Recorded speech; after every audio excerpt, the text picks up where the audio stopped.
Bienvenue sur Africa 24 dans cette nouvelle édition de l'Africa Tonight. Voici les titres de l'actualité. Le sommet de l'Union africaine à Niamey marqué ce dimanche par le lancement historique de la zone de libre-échange continentale. 54 des 55 pays africains vont constituer ce nouveau marché. Seul l'Érythrée n'a pas signé l'accord.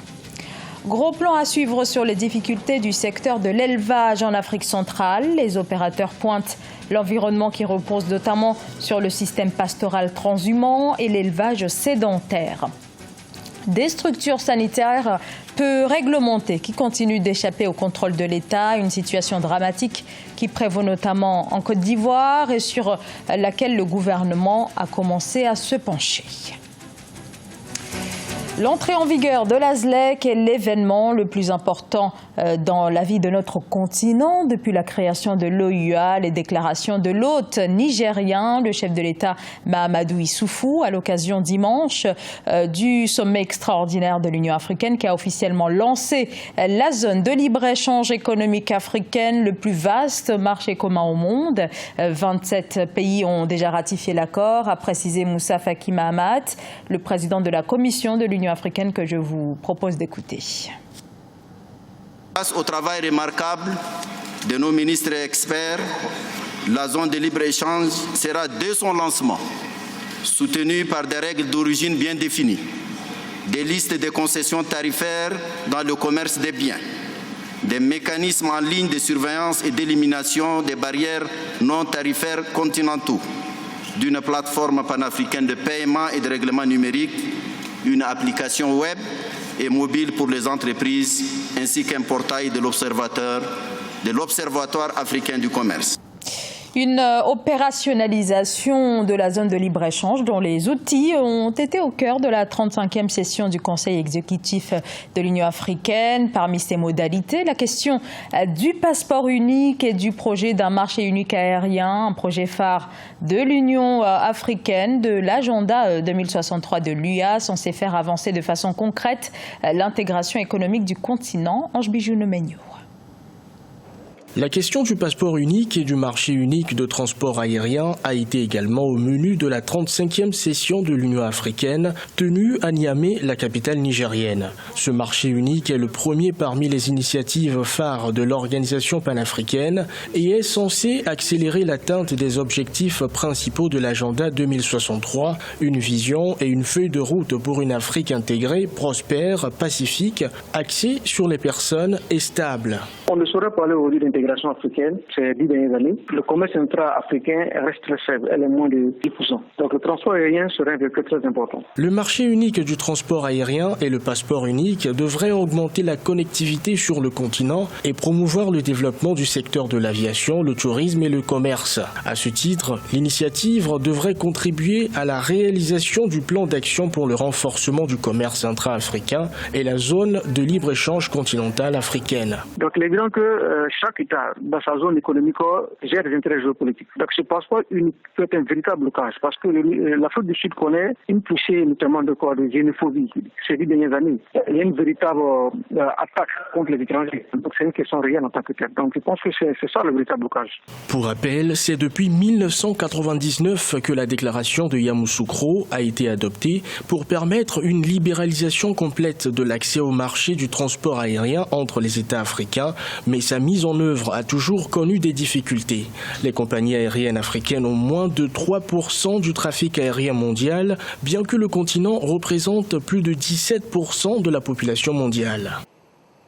Au Sénégal, pour pouvoir se porter candidat aux prochaines élections municipales et départementales, les candidats devront désormais débourser 10 millions de francs CFA, annonce du ministère de l'Intérieur de cette disposition qui va régir les prochaines élections fixées au 1er décembre. Ange Bijou-Nomenyo. Au Sénégal, les candidats aux élections communales et départementales vont devoir débourser la somme de 10 millions de francs CFA au titre de caution, conformément à une décision officielle prise par le gouvernement. Selon l'arrêté, cette importante somme sera versée à la Caisse des dépôts et consignations par un mandataire au nom d'un parti politique légalement constitué, d'une coalition de partis politiques légalement constitués ou d'une entité regroupant des personnes indépendantes. Le montant de la caution en vue de la participation aux élections départementales d'une part et aux élections municipales d'autre part est fixé à 10 millions de francs CFA pour chaque type d'élection et chaque liste, quel que soit le nombre de départements ou de communes où la liste de candidats se présente. Cette annonce du gouvernement sénégalais fait suite à des consultations organisées par le ministre de l'Intérieur Aly Ngouille Ndiaye avec les responsables des partis politiques, des coalitions de partis politiques, ainsi que ceux des entités regroupant les indépendantes. Comme c'était le cas avec le parrainage, il y a une volonté du pouvoir actuel de filtrer les candidatures. Avec la caution de 10 millions, demander 10 millions à quelqu'un, à un membre de la société civile, je pense que ce n'est pas du tout évident. Et ça fausse un peu l'esprit des élections locales. Normalement, pour une élection locale, les populations sont proches de leurs gouvernants sur le plan local. Selon les lois électorales du Sénégal, la caution des élections doit être fixée au plus tard 150 jours avant la tenue du scrutin. Les élections municipales et départementales sont d'ailleurs prévues le 1er décembre 2019. Les économies d'Afrique centrale face au défi de la diversification, des économies au bord de l'asphyxie comme celle du Tchad, dont la diversification pourrait se faire grâce au secteur de l'élevage qui est un atout pour le Tchad qui possède l'un des plus importants cheptels de la région. Mais le secteur demeure encore peu industrialisé, une problématique qui touche l'ensemble de la sous-région. Reportage Mamat Ramadan, commenté par Viviane Baoken.